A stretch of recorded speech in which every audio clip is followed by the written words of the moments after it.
Quiet, numbskulls. I'm broadcasting. So what are you doing after the show? I told you I'm busy. How about before the show? Before the show, I had a malted milk. You mind if I join you? I'm trying to tell you as gently as I can. I can't see you before, during, or after the show. Well, now that you've given me the brush, how about you and me going out and painting the town red?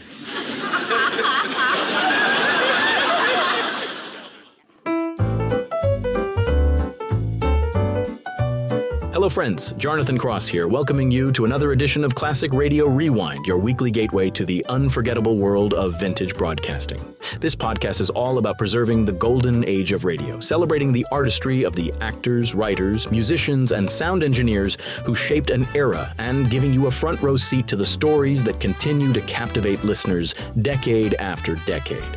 If these classic programs bring you as much joy as they do for us here at the WOTR Radio Network, be sure to tap that like button and subscribe on your favorite podcast app. It's the simplest way to stay connected and never miss a moment of old-time radio brilliance. Later, we'll be heading over to 79 Wistful Vista for a visit with Fibber McGee and Molly.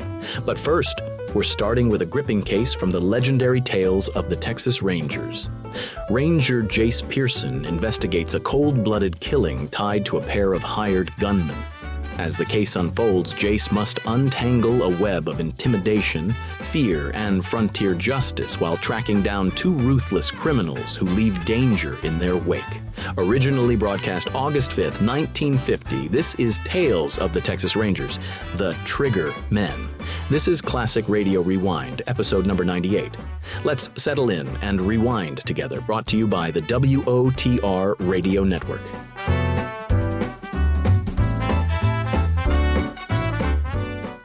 Wheaties presents Joel McCrea in Tales of the Texas Rangers. On stage tonight, transcribed from Hollywood, another in the Wheaties big parade of exciting half-hour presentations.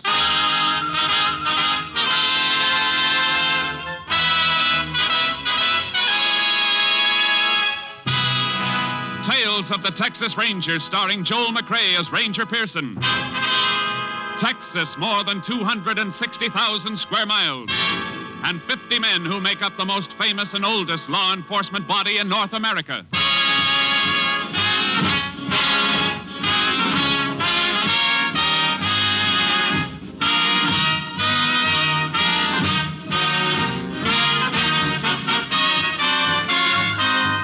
Now, from the files of the Texas Rangers come these stories based on fact.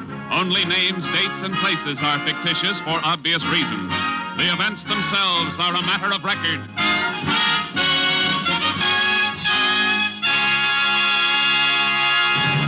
Case for tonight, The Trigger Men.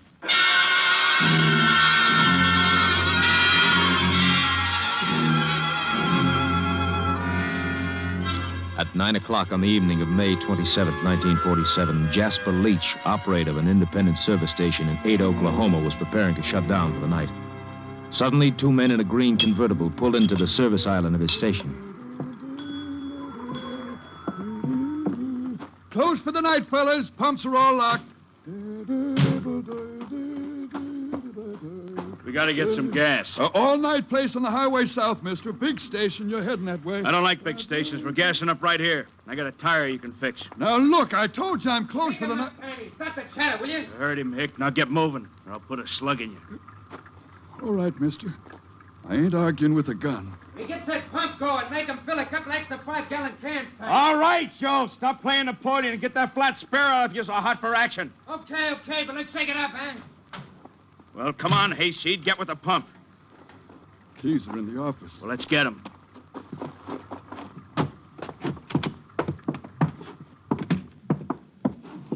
And while we're in here, you might as well open the safe. I don't know the combination. Yeah? Oh! I said open it, you hick. All right, mister, I'll open it. But you ain't getting away with this. Not by a dang sight. We'll talk that over later. Just you and me, Hick. Just you and me.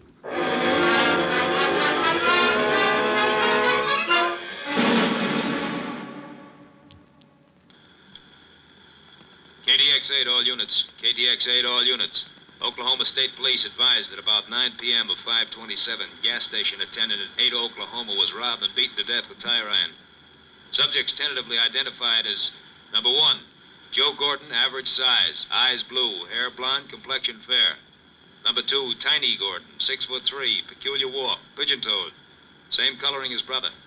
Subjects now believed to be in Texas en route to Mexican border. Wanted 6 states and FBI for murder, bank robbery, narcotics, other charges. Use caution, these men are dangerous. KDXA Austin.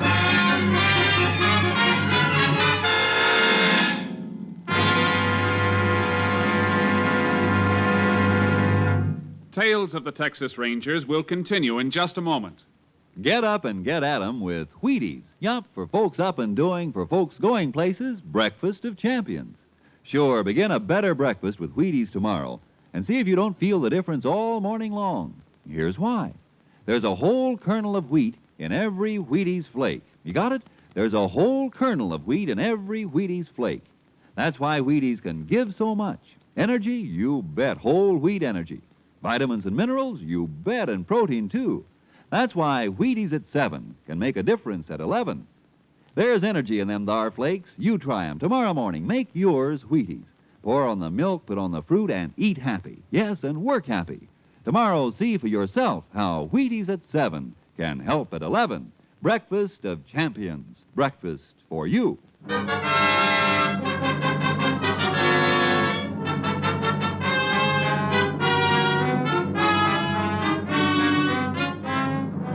There were no further signs of the Gordon brothers on the night of May 27th. But on the morning of the 28th, Captain Stinson of the Texas Rangers received a report that looked like a lead and immediately sent for Ranger Jace Pearson. You sent for me, Captain? Yeah, Jace. I want you to get right over to the General Hospital in Palo Pinto County. Been a double shooting. Deputy Sheriff and his son. Where'd it happen? Near Mineral Wells, but check the hospital first. Shooting took place during the night. Rancher found the men this morning. Mineral Wells, that's on the road south from Ada, Oklahoma. You think it might have been the Gordon brothers? It smells like them. They were headed south, according to all previous reports. I figure they're making their run for the border, and they'll kill anybody who tries to stop them. Sure looks that way. The deputy never saw who gunned him, Jace. If he can talk, get all the information you can. And if it looks like the Gordons, stay with it all the way. We don't want them to get across the border. I understand. Judging by their past movements, they steal cars and dump them for new ones at regular intervals before they get too hot. So don't pin too much on any car descriptions. I won't. I'll see you later. Oh, Jace. Yeah? You get anything hot, report it by phone. If I have anything for you, I'll have the radio dispatcher tell you to call in. The men we're after might have a shortwave set. Right, Captain. One thing more, Jace. This department hasn't lost a man in a long time. Let's keep it that way. Yeah. I wouldn't want to be the one to spoil the record.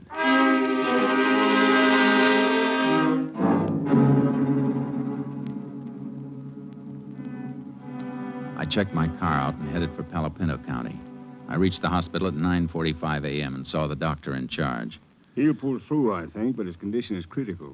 Shot 3 times through the back. One of the bullets is lodged in his spine. Which room's he in? I'll show you. Deputy's son hurt bad, too? Too bad, Ranger. Dead on arrival. He know it? Yep, he knows. Be better if you could wait. I wish I could. I can't. I understand.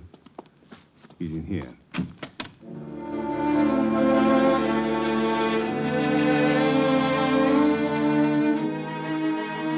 The deputy was lying on his stomach, a dazed look on his face like he was remembering something over and over, but still couldn't believe it. I knelt on the floor beside him so he could see me while he was telling me what happened. You see, my boy built himself one of them hot rod cars out of an old chassis and spare parts. You know youngsters. Yeah. I broke down on him last night. Fooled with it and couldn't get it to start. Called up home about midnight. Tell me and his ma why I was out so late. Sure. I drove out in my car and meet him where he called from, up at Salesville. We both fooled around with his car some, but wasn't fixing to go at all. Here. Sip a little water through this glass straw. Better? Yeah, thank You couldn't get the car started. Yeah. So finally I told the kid to come on home. And we'd get it taken care of today. I reckon that don't matter none now. What happened on the way home? We passed the carpet place. Big place. He raises silkworms. Here, let me fix that pillow for you a bit. Thank you. Worms feed off on the leaves of the mulberry trees. We was passing the grove, Carver's mulberries. I spotted a fire, little campfire like deep in the grove, almost out of sight. I see. Thought I'd better stop and have a look. The kid, he wanted to get out of the car with me. I don't know why I let him, but I had no way of knowing. No, of course, you couldn't know. We walked in. I guess they heard us coming. One of them kicked at the fire. I saw his shadow. That's all. I yelled at him to stand where they was, and they started blasting. Go on. I turned, pushed the kid down. Something hit me in the back. I went out.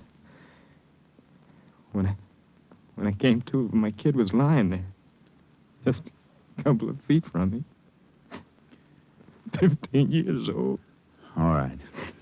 Don't try to talk anymore. Get him for me, Ranger. Please get him. Me and my kid.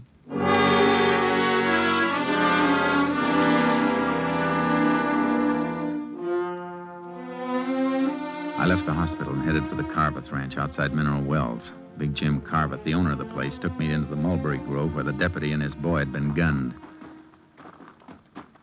Well, this is the spot. Sheriff's combed it over pretty complete, though.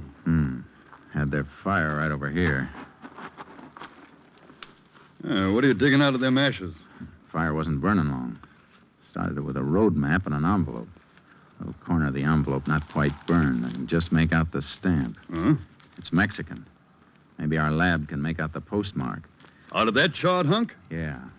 If I can slide it into this fresh envelope without breaking it up too much. You fellas sure can figure a lot from a little, I reckon. Sometimes. When they left, they went through there toward the road. How do you know that? Here's the mark where the fire was kicked. Steps from it move that way. It might have been the sheriff and his men. Not in low-heel Eastern boots. See the impressions? Oh.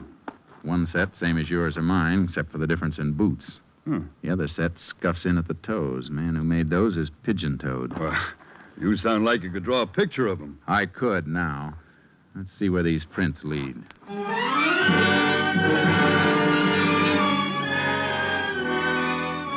They led to the road, or almost to the road. Just at the edge of the grove were tire markings where a car had been backed into the mulberries to screen it from sight. Yep, this is it, all right. Can see where it scraped the branches. Did more than scrape them. End of this one's been torn off. The part that got torn off isn't on the ground. Low branch, too. Oh, that means something? From the tire marks and the height of the branch, it means the baggage compartment of the car was open and then closed down on the end of the branch. See, it snapped off when the car moved. You sound like that's worth knowing. It might be worth plenty if the highway patrol turns up an abandoned car with a piece of mulberry branch caught on it.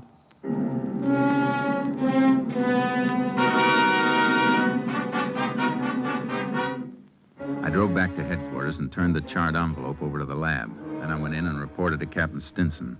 Sounds like the Gordon brothers, all right. I'd bet on it. And if they're in the habit of ditching their cars, we better check on all the stolen and abandoned. We find the car, we'll know which way they're headed. I'll send out a bulletin on it. What did Lab say about the envelope? It's burned pretty bad, Captain, but they think they can restore it. Take time, though. Well, if they can bring out that Mexican postmark, it might tell us where the Gordons plan to cross the border.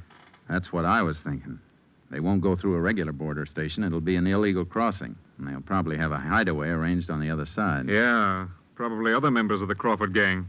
I figure they'll try to make it before tomorrow morning. They'll be making their big run tonight. Well, head south, Jace, toward the border. We'll relay all information to you as it comes up. I'd better get charcoal out of the barn and hitch up my horse trailer. That's a good idea. Wherever they try to cross, it's a cinch it won't be good territory for a car. The border stations are covered, though, aren't they, in case they do try illegal crossing? Now, their mugs are hanging in every customs house from Brownsville to El Paso. FBI has given them extra cover, and the Mexican police are helping, too. I better get going, then. So long, Captain. So long, Jace.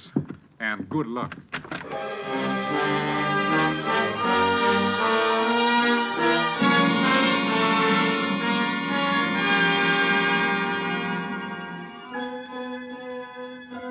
I loaded charcoal into the horse trailer and headed south, aiming for the center of the border near Valverde County so I could change my direction fast either way. I kept a lead foot on the gas pedal. Toward sundown, I was just outside El Dorado when the radio dispatcher came through telling me to call headquarters. I got Captain Stinson on long distance. That Mulberry branch is paying off, Jace. Abandoned car with a piece of it caught in the trunk has just been found in Fort Stockton, Pecos County. How long ago? Less than 15 minutes. And the motor was still warm. Highway Patrol is throwing up roadblocks at all points, south and west. They can't be far out of Stockton. Must be planning to try a border crossing in Presidio or Brewster County, then. Any report on that burned envelope? Still working on it, Jace. You better head for Fort Stockton. If they do get past our block, they're within 90 miles of the border. I'll do my best, Captain. So long.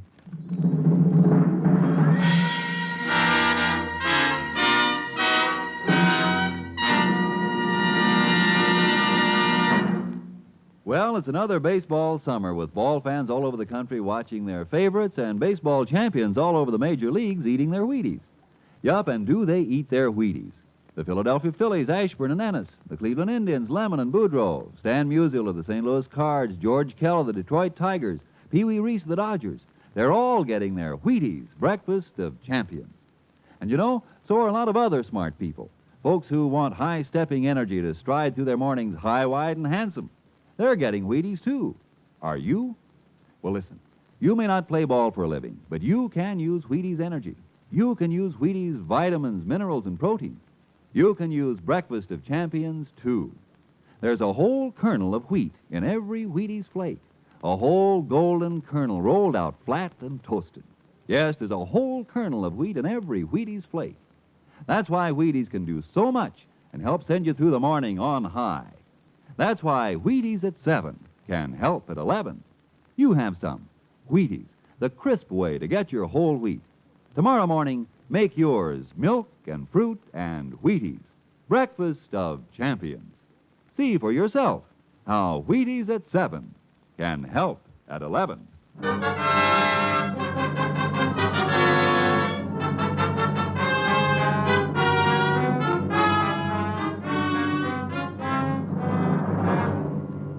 I started for the roadblock area in Pecos County, but I never got there.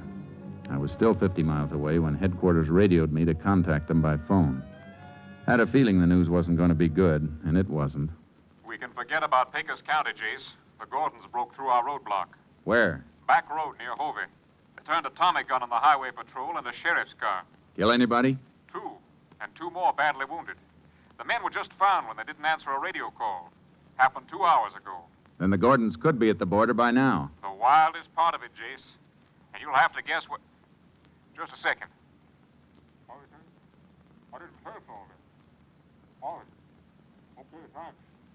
Here it is, Jace.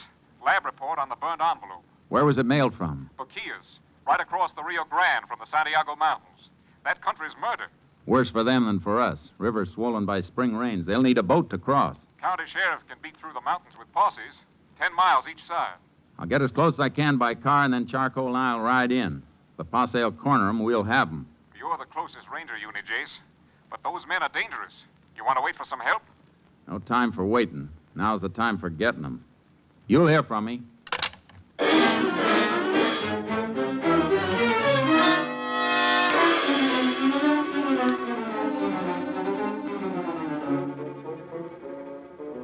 In the south of Brewster County, the world comes to an end.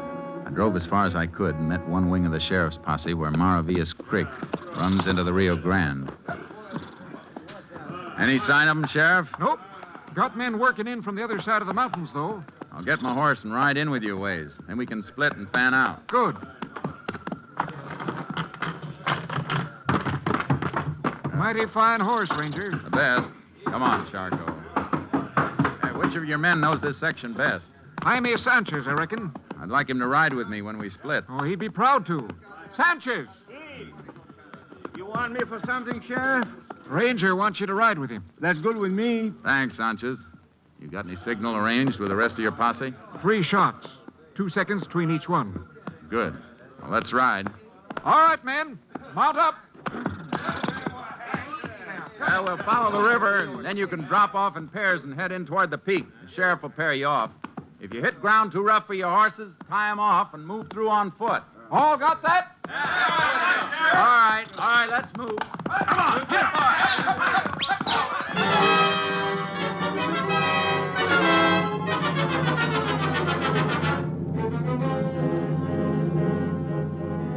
We moved along the river, closing the circle and hoping that Joe and Tiny Gordon were inside of it.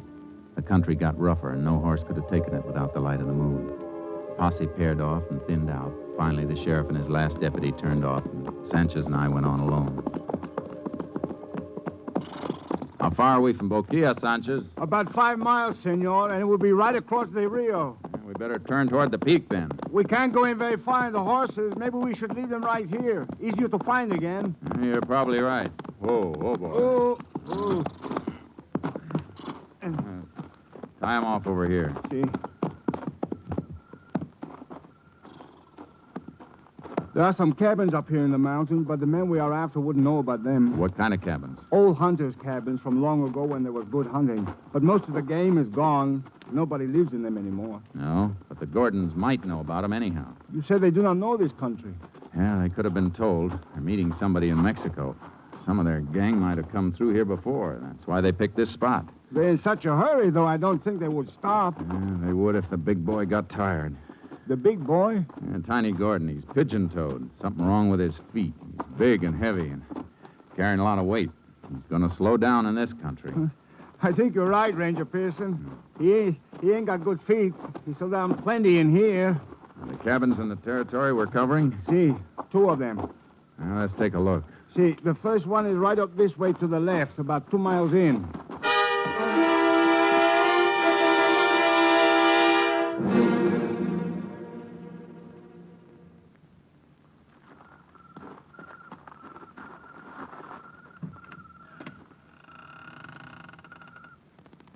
Doesn't seem to be anybody in there. No.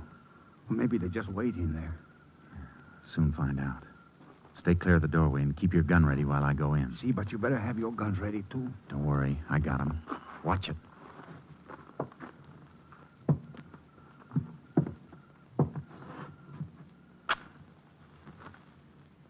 Nobody here. Come in. Lamp here. I'll light it. Something wrong with the lamp, senor? No. But I don't think I'll light it after all. Use your flashlight instead. See? There. Feel the glass. The lamp chimney. It's warm, senor. Used less than half an hour ago. Could any of the posse have reached here before us? I don't see how. They all turn in further back. I mean the group working in from the other side. No, they came all the way from Hot Springs, further than where we start. That's where the sheriff's deputy went to get them. Flash your light around a little. See? Wait, turned on that chair again. See? Look. Dust wiped off it. Somebody sitting there not long ago that scraped a spot on the floor. He sat with his legs straight out. That scraping was done by his heels. See, you have a good eye. I think I'll sit down there and stretch my legs. My heels reach those marks? No, not quite so far. But why do you do that? Because I'm 6 feet tall. The man that sat in that chair is taller. Tiny Gordon is 6'3". Come on.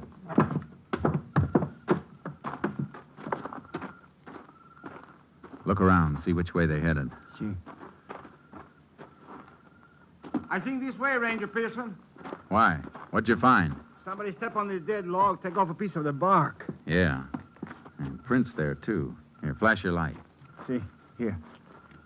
2 sets. One of them with the toes turning in. Now throw the light that way. See, that bush. First one through here held the branch back for the other to pass. Knocked off a few berries. Crushed them on the ground. He's still wet from the juice. We got direction now. Let's move. You better put that light off. They're headed for the Rio, all right. Shouldn't we fire the gun now, the signal for the posse? No, we're too close. Gordons might hear it, too.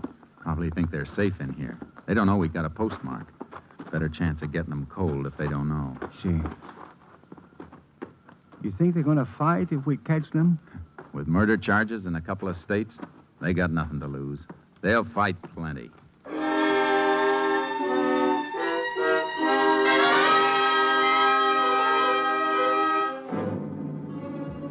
They left a trail all the way, easy to follow even by moonlight.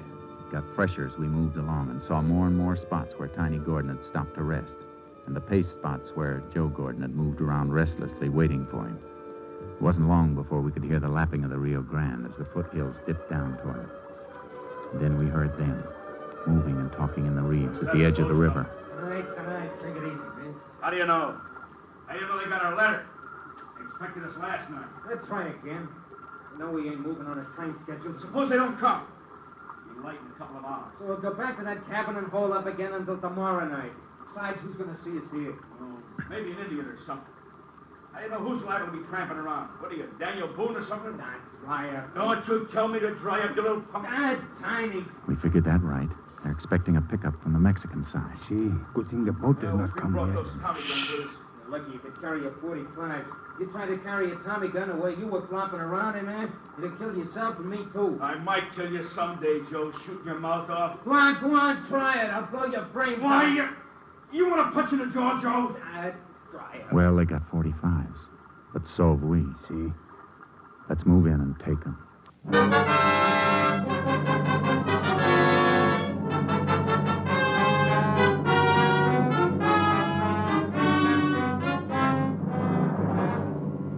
We slipped down to the edge of the reeds.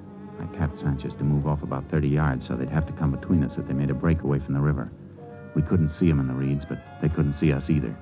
Sanchez reached his position, and then I straightened up. Tiny! Hey, Joe! Who's that? Get up, Tiny! I'm a Texas Ranger. There's a posse of 20 men in the hills. You're surrounded. Will you come out?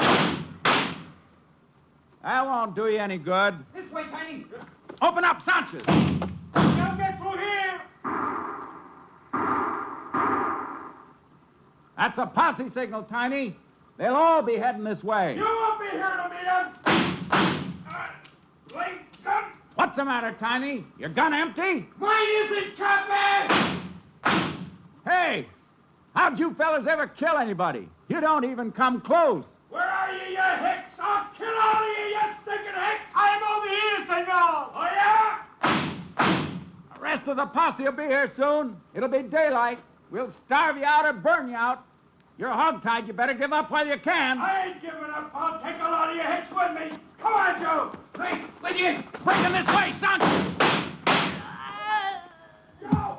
Joe! Joe! You dirty!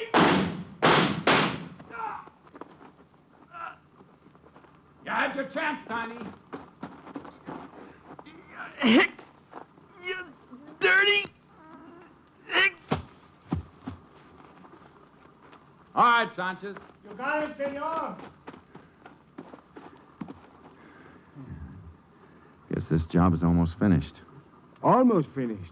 They look like they finished good. Yeah, I mean, the rest of the Crawford gang are from across the river. We'll have a nice surprise for them if they come over in their boat. Posse will be here soon, and we may be able to take them by surprise. Easier than these two, senor.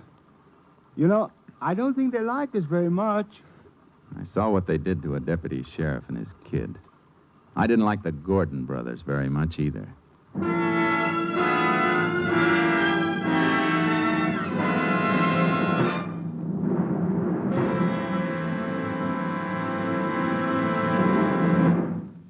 Two hours later, other members of the Crawford gang were surprised and captured without resistance when they crossed the Rio Grande to keep their rendezvous with the Gordon brothers. They were turned over to federal authorities to stand trial for their crimes.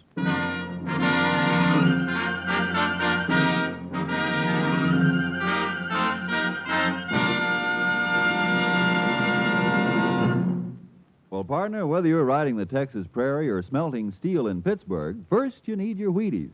Yep, breakfast of champions for folks with big things to do.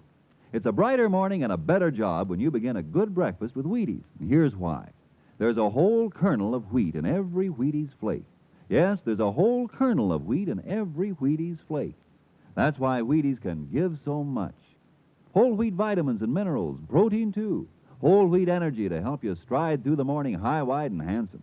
Yes, there's a whole kernel of wheat in every Wheaties flake. That's how Wheaties at 7 can help at 11. You try 'em. Golden Flakes, Crisp Flakes, Wheaties Flakes. Have some tomorrow with milk and fruit, and see yourself how Wheaties at 7 can help at 11. Next week, Joel McCrea in another authentic reenactment of a case from the files of the Texas Rangers.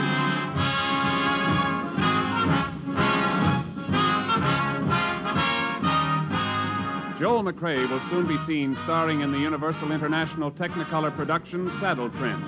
Tonight's cast included Tony Barrett, Tom McKee, Tom Holland, Jack Crucian, Byron Kane, and Jay Novello. This story was transcribed and adapted by Joel Murcott, and the program was produced and directed by Stacy Keach. This is Hal Gibney speaking. And this is the Wheaties man, Frank Martin, inviting you to listen Tuesday night to the Penny Singleton Show on the Wheaties Big Parade. See you then.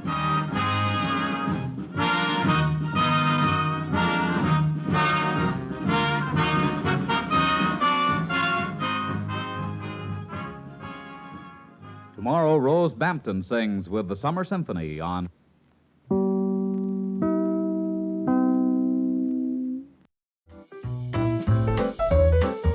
That was the Tales of the Texas Rangers with The Trigger Men, first aired on August 5th, 1950.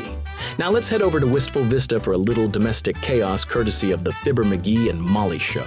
Up next is the episode titled Catching Teeny's Cat. In this charming slice-of-life adventure, Fibber attempts to help Teeny retrieve her runaway cat, only to find himself tangled in a series of mishaps, misunderstandings, and classic McGee logic. From October 14th, 1947, this is the Fibber McGee and Molly Show, Catching Teeny's Cat.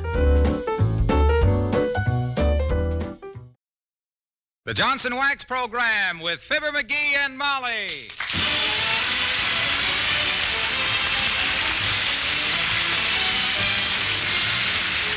The makers of Johnson's Wax Products for home and industry present Fibber McGee and Molly with Bill Thompson, Gail Gordon, Arthur Q. Bryan, and me, Harlow Wilcox. The script is by Don Quinn and Phil Leslie. Music by the King's Men and Billy Mills Orchestra.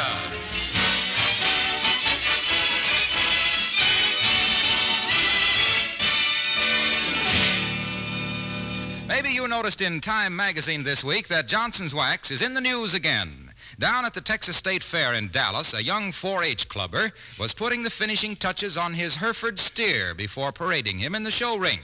As a final thought, he brought out a can of, you guessed it, Johnson's Wax, and set to work polishing the steer's horns.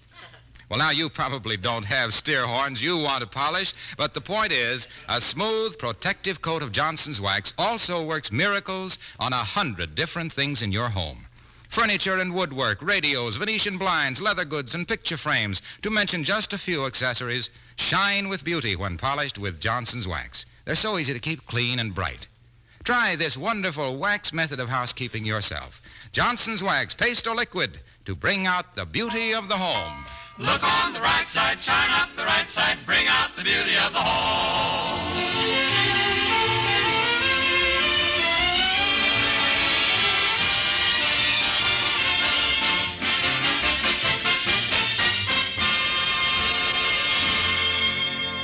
Maybe statesmen and politicians would listen more to the voice of the people if smart people spoke up and the dumb people weren't so noisy. For instance, listen to an average citizen popping off as we join Fibber McGee and Molly.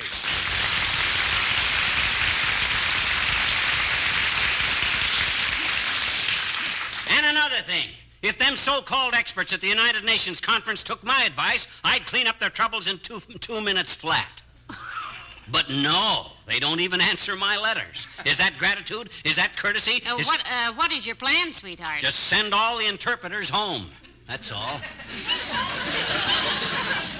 And then? Then when them delegates started calling each other names, nobody'd understand what they were saying. Take it from one who knows, kiddo, there's nothing more discouraging than losing an argument with yourself. Well, I think you may have something there, McGee, but maybe if you gargle and take some aspirin, it'll go away. Don't sell me short, baby. It's a terrific idea. If they can't argue with each other, they've got to agree. That's simple, ain't it? Well, there's just one thing. How would you keep them from shaking their heads? Turn out the lights. Well, you send them another letter, dearie. Send it registered mail. You bet. In the meantime, I've got to go upstairs and sort the laundry. Okay, Tootsie. Ah, there goes a good kid. Steady as a rock and solid as a boogie beat. Half the world in a turmoil, and what does she do? She sorts the laundry. Why, George, if everybody was like her, there'd be more clean shirts and less dirty linen, and... Aha! Maybe that's a special delivery from Lake Success. Come in.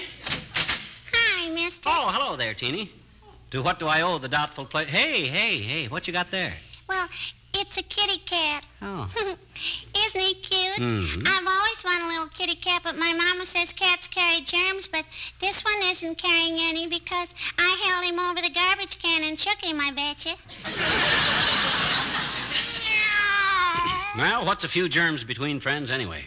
Personally, I think it's a wonderful thing for children to have pets. Well, so does my mama, too, but she says the trouble is when the pets start having children. Hey, he sounds like he's hungry. Oh, he can't be hungry, I betcha. No? I gave him a saucer of root beer and 2 chocolate marshmallows and half my bubble gum. You did, eh? Yes, he was so, I says you did, eh? Did what? Gave him all that stuff to eat. What stuff? A saucer of root beer, 2 chocolate marshmallows, and half your bubble gum. Well, you forgot the dill pickle. I gave him that the very first thing. Well, I'm sorry. I'll remember that in the future. I'm not going to give him any more in the future. It made him sick. Oh, don't cry, Raymond. I won't give you any more pickles. Raymond, eh? That's a cute name for a cat, sis. I don't like it. I think Raymond is a bum name for a cat, I betcha. Well, then why call him Raymond? I have to. That's his name. Well, who named him? I did. Well, if you don't like the name Raymond for a cat, why did you name him Raymond? I named him before I found out he wasn't that kind of a cat. I had a wonderful cat once when I was a kid, sis. Big striped fella. He was a bird cat. He was a He was a bird cat. Always took him with me when I went hunting. Better than any bird dog I ever owned. I called him Sun. S-U-N, Sun. Oh, gee. On account of he was so bright, I betcha. No, on account of every night he'd disappear and wouldn't come back till morning. Well, sir, I'll never forget one day. Now, quiet, Raymond. I don't want to hear it either, but we gotta be polite. Well, sir, I'll never forget one day I was out after some quail. Willie Toops had a brother in the Navy, and he says... Please. Okay. Quiet, Raymond. Well, sir, this bird cat of mine was sneaking on ahead, sliding silently through the brush like a little cloud of gray smoke. Suddenly, he disappears. I wait, and then I feels a tug at my pants leg, and there was Sun. He looks up at me and jerks his head toward a little patch of woods. I takes the safety off my shotgun. The cat shakes his head. I was puzzled. Gee, me too, I betcha. And Raymond. Well, sir, the brainy little beast leads me to a little cabin in a clearing. There was a bench outside the door, and on the bench was an almanac. The cat jumps up onto the bench, wets his paw with his tongue, and starts turning the pages. Comes to a calendar and looks up at me. I looks at the page, and then I seen it. Seen what? Not seen, Teeny, saw. Oh. I saw what the cat meant. The quail season didn't open till the next day.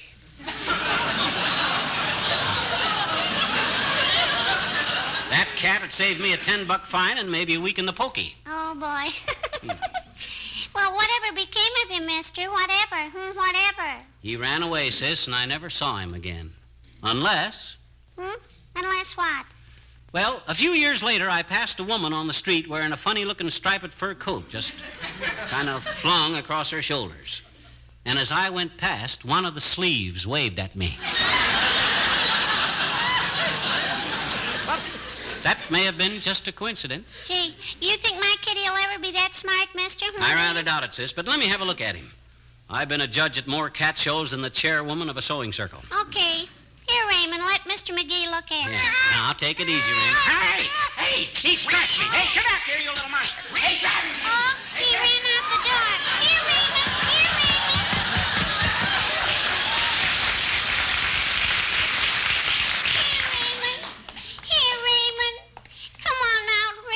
Where is he, sis? Where'd he go? He went under the porch. Oh, sure. And it's all your fault. Mm-hmm. He was the only kitty I ever had except Margaret. And he's a dog. Now, take it easy, sis. I'll get Raymond out of there if I have to tear the house down. Oh, my poor little kitty. Poor little Raymond. Please, sis, please. What'll the neighbors think? If I only had something to take my mind off of it, like, well, maybe 50 cents or something. Oh, for the love of Pete. Here's 50 cents. Now pipe down. I'll get Raymond back for you. Promise? Absolutely. Okay. Then I'll go down to Kramer's drugstore and get a couple of banana splits. Most women, when they got trouble, they go out and buy a hat. I buy banana splits. Thanks, mister. Hey, wait a minute. Hey, Tina. Why, that little... Oh, well. Never break a promise to a child. Here, Raymond. Here, Raymond. Nice kitty. Here, kitty, kitty, kitty, kitty. Doggone it. Cat, doggone it. I better go and get my flashlight.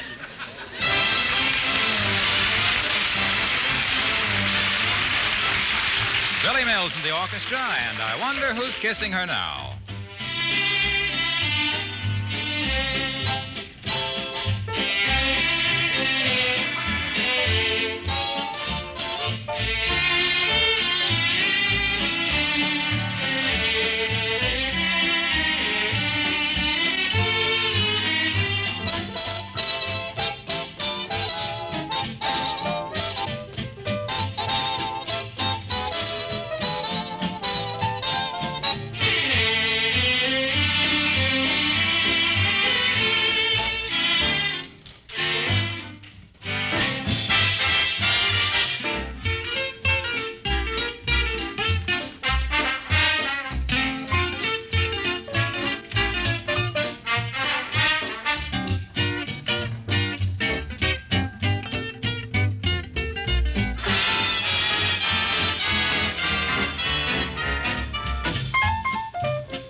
Right there's where he ran under the porch, Molly. Yeah, you see? yeah. Now, you stand here, and when I flush him out, you grab him.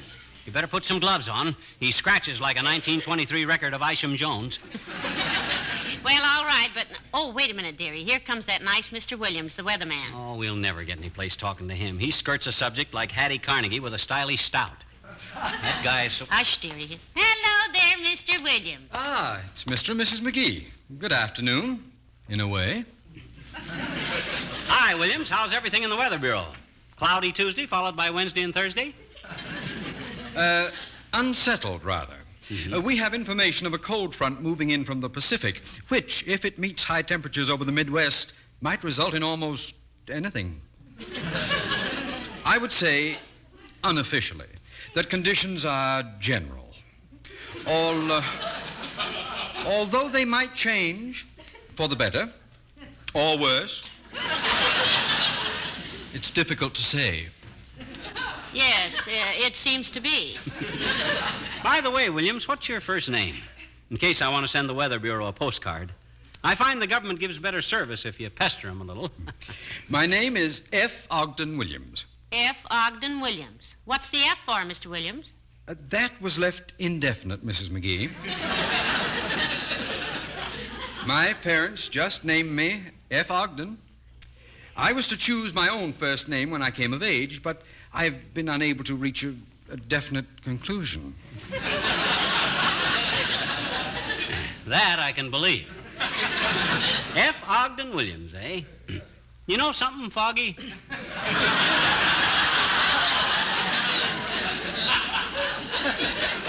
You kind of remind me of my brother. He was a stocking salesman, but he was too bashful for the work.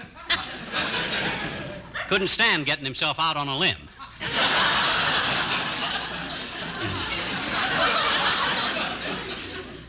I see. I think. Yes. Yes, I'm sure I do. Well, I'm sure you must be busy. At least you seem to be making preparation for something. Naturally, I wouldn't know, for sure. Well, good day, probably.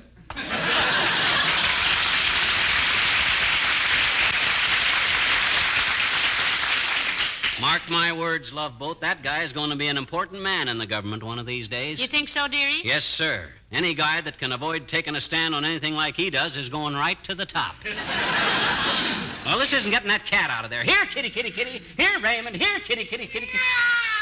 Well, he's under the porch, all right, but maybe now... Well, what goes on here? And can you use another player? Why, hello, Dr. Gamble. There's a cat under the porch, and himself here's going in after. Yeah, never mind giving me some expert advice, too, either, Tummy Thumper. Yeah. I took more cats out from under more porches than you took appendixes out of people with simple indigestion. Well, you know, he promised the little girl across the street he'd rescue her cat, and he's going to do it, Doctor. I never break a promise to a child, Doc. Anybody that makes a promise to a child in the first place is a fathead, but I did it, and I got to make good. You still under there, Raymond? Are you sure his name is Raymond? Sounds like an old girlfriend of mine. Always hungry and always complaining. Well, doggone it, you'd be pretty miserable, too, if you were hiding in the dark under a strange porch, scared to death and with a busted leg. McGee, a broken leg? Why, you didn't tell me. That poor little thing, how terrible. Well, don't stand there like a goop, you sadistic little brute. Why didn't you tell me? We can't let that kitten suffer. Here, hold my medicine kit. When I get under the porch, you hand it to me. No, Doc. This is my job. Let me do it. One side, McGee. I've never doctored a cat before, but it'll be nice having a patient who won't try to tell me my business. I sure appreciate this, Doc. Out of my way, Gabby. Now, let me see. I better go in feet first in case there's no room to turn around. Oh, my goodness, he'll ruin that suit. He can't hurt that suit. He sent it to the Greek Relief 3 times, and they always send it back. How you doing, Doc? I'm all right. Hand me that flashlight. It's as dark as a peritonium in here. Mm-hmm. Yeah, but whose? Here you are, Doctor. Do you see the cat in there? Well, I'm getting close to him. He just walked across my back. Well, good. That's a pretty long walk for a small kitten, Doc. Can't you grab him? Be quiet a minute. Let me look around under here. Oh, isn't this terrible? Has that poor little thing really a broken leg? No, I never said it had a broken leg. I just said the Doc would be miserable, too, if he was under a strange porch with a broken leg. You know Doc, always jumping to conclusions. Why, Fibber McGee, you just said that so he'd do that. Hello, pal. What's going on? Oh, hi, Junior. There's a cat under the porch. We're trying to get him out, Mr. Wilcox. Hey, have you got any more batteries for this flashlight, McGee? It's getting pretty dim. That's not a cat. That's Doc Gamble. What's he doing under the house? He just bought a new foundation garment, and he's trying it out. Well, say, Molly, hold my coat, will you, please? I'm going under that porch myself. Go ahead, Junior. And if you run across a fat little animal in there with an intelligent look in his eye, that's the cat. Doc is the one with the flashlight. Well, between us, we ought to be able to find the little blister. Hey, move over, Doc. I'm coming in. Hey, Doc, where are you? I'm way back here, Harlow. Just follow the buttons off my shirt. Okay. Here, kitty, kitty. Here, kitty, kitty, kitty. I think you ought to be ashamed of yourself, McGee. The idea of making those 2 men do your work for you. I didn't make them do any such a thing for me. Besides, this will be good for Doc. Why? Well, work a little of that tummy off him. You know, I was with Doc at a Kiwanis meeting last week, and they had a very good speaker. And when he got through, Doc just sits there. I says, why don't you clap your hands, Doc? I says. And he says, I can't. My hands don't meet in front. Well, now, just the same... Oh, here comes Mr. Wilcox out again. You didn't stay long, Mr. Wilcox. I know. Hey, give me a lift, will you, pal? Yeah. Thanks. Hey, how far back does that porch go, Molly? Well, you can crawl way back clear under the kitchen, Mr. Wilcox. Why, Junior? Because this is something I've always wanted to do. This is a great day for me, folks. What are you talking about? Well, look, for year after year, I've been telling people about Johnson's self-polishing glow coat, how it brings out the beauty of the kitchen linoleum with such little effort. Mm-hmm. How you just pour out a little glow coat, spread it around, let it dry for 20 minutes or less, no rubbing, no buffing. How it beautifies and protects the linoleum. Yeah, how it makes housework so much easier, gives the little woman so much more free time to go to beauty parlors. Yes. We know all that, but what that got to do with Great Day? Well, this is the first time I ever saw a kitchen floor from underneath. I wanted to find out if you could use glow coat on both sides of it, and you know something? I'd like to try it, just for fun. Look, Waxy. You ever think of giving up this work and going back into Chautauqua? No, I prefer radio. You do? Huh? Yes, I can get to more people and fewer people can get to me. Well, thanks for the look at the bottom of the floor, and I hope you find your cat. So long now. So long, Junior.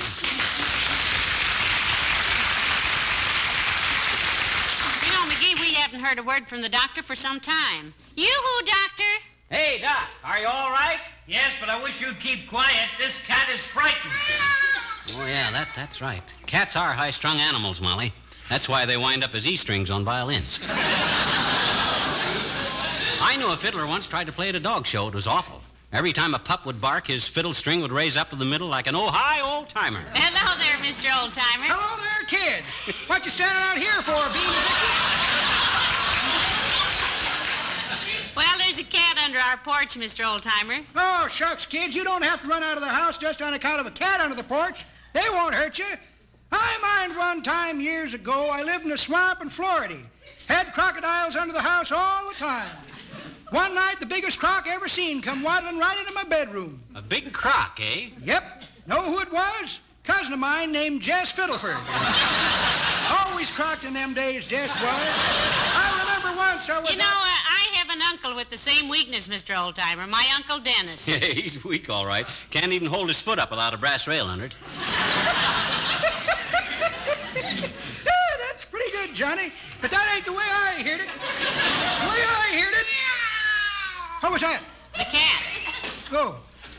Well, the way I heard it, one feller says to t'other feller, say, he says, I hear that new Army plane, the one that goes 1,500 miles an hour, I hear it killed a man the other day. Is that so, says t'other feller. Pilot, was he? Nope, says the first feller, just a spectator. Tried to watch it go by and broke his neck. Say, Johnny. Yeah? About that cat, ever stop to think that motherhood is... Well, I mean, maybe it was going to have some... what do you think? Well, it wouldn't matter. There's a doctor in attendance. Oh, that's good, kids. Well, see you later, then.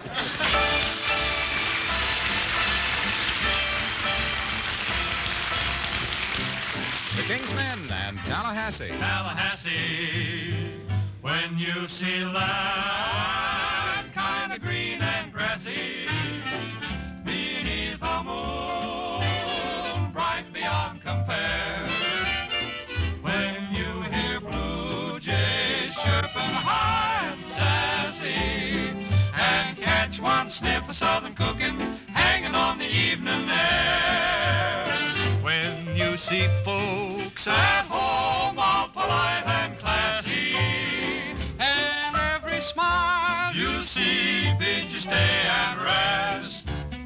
Get off that train, you're in Tallahassee, the Southland at its very best. Oh, won't you listen, all you people on the southbound train? Oh, won't you listen to my friendly advice? About 7:15, we'll be pulling into paradise. When you see land out of the window of the train, kind of green and grassy, how in the world can you complain? Beneath the moon, you ought to see the way it shines, bright beyond compare, the way it shines upon the plain. When you hear blue jays chirping kind of high and kind of sassy, get that whiff of southern cooking floating on the air. Supper's on the table.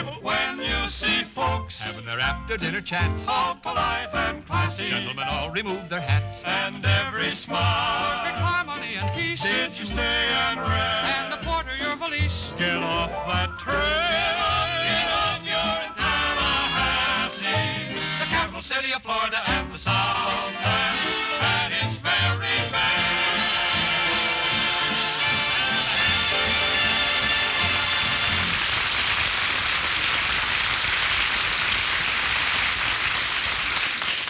I do wish the doctor had come out from under that porch. He's been there half an hour. If I couldn't find a cat any quicker than that, I wouldn't call myself a doctor. How are you doing, Doc?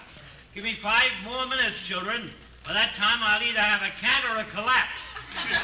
Here, Raymond, here, kitty. You know, McGee, I think he's really enjoying this. Why, sure he is, and why not?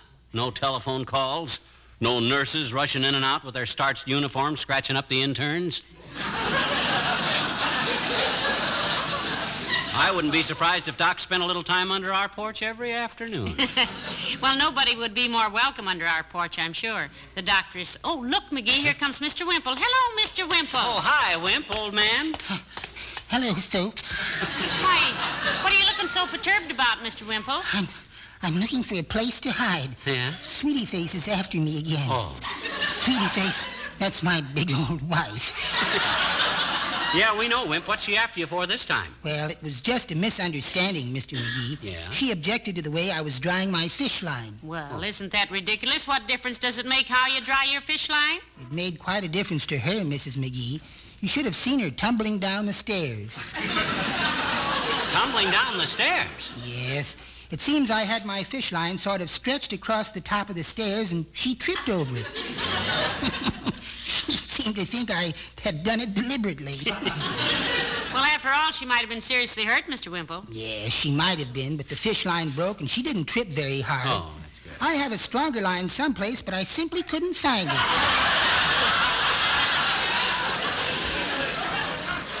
What'd she do after she took the header, Wimp? Chase you out of the house? No.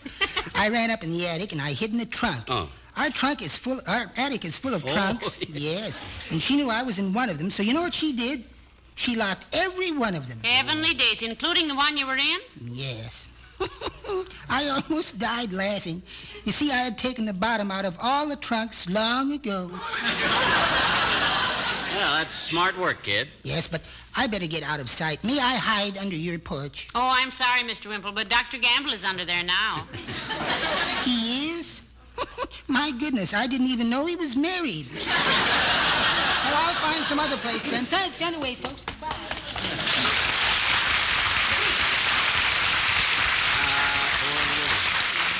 The greatest living Dodger since Cookie Lavagetto. I'll bet he... Oh, didn't I, Raymond? Here, Doc. Let me take him. Come to Uncle Fibber, Kitty. That's it. I got him. Give me a hand, somebody. There. I got him. Thanks, Molly. There. Nice to be out of there.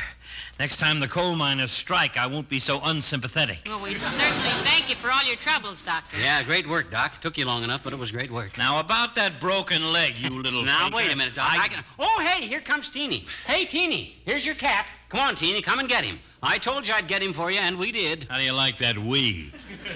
Hello there, Teeny. Here's your cat. Hi, Dr. Gamble. Hi, Miss McGee. Hi, Mr. McGee. Well, here's your kitten, Teeny. Give it to her, McGee. Now, here, sis. Come on, take it away. Take it. Take your cat. Get it out of here. Oh, that isn't my cat, Mr. McGee. What? No, I was just playing with that thing for a while this morning. Oh. I don't want the dirty old thing. Well, I gotta go home now and feed my doggie. Bye, everybody. Thanks for the banana splits, Mr. McGee. Why, that little...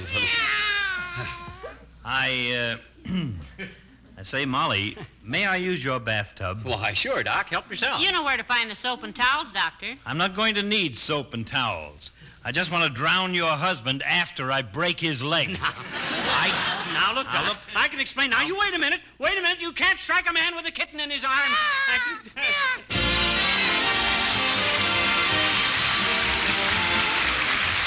Fibber and Molly return in just a moment.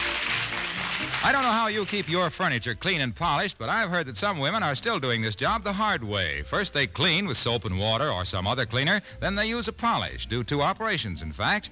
Well, now, obviously, these women haven't heard about Johnson's Cream Wax, this newest Johnson's Wax polish. Both cleans and polishes furniture and light-colored woodwork in just one application. Yes, wonderful Johnson's Cream Wax combines 2 cleansing ingredients with genuine quick polishing wax. When you apply this creamy white liquid, dirt and fingerprints seem to melt right away. Furniture fairly glows and sparkles, stays bright longer. And listen to this. Johnson's Cream Wax doesn't contain one single drop of dust-catching oil.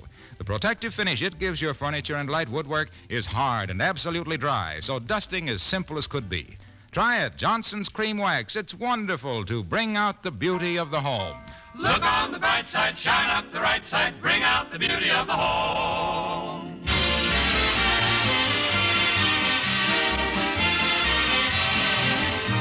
McGee, where are you going now? Got to run down to the newsstand, Molly. Be right back. What's all the hurry? Dinner's almost ready. I got to get a magazine. Somebody told me there's an article about us in this issue.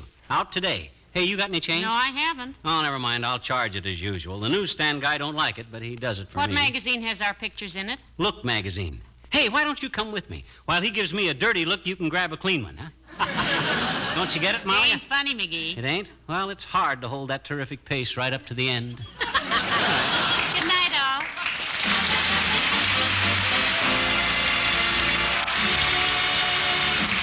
This is Harlow Wilcox, speaking for the makers of Johnson's Wax products for home and industry, inviting you to be with us again next Tuesday night. Good night.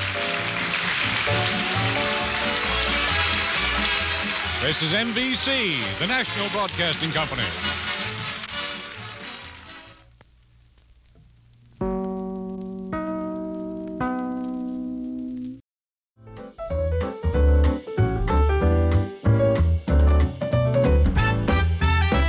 Was the Fibber McGee and Molly Show with Catching Teeny's Cat, originally heard October 14th, 1947. A delightful visit to Wistful Vista and a reminder of why this series remains one of radio's most beloved comedies.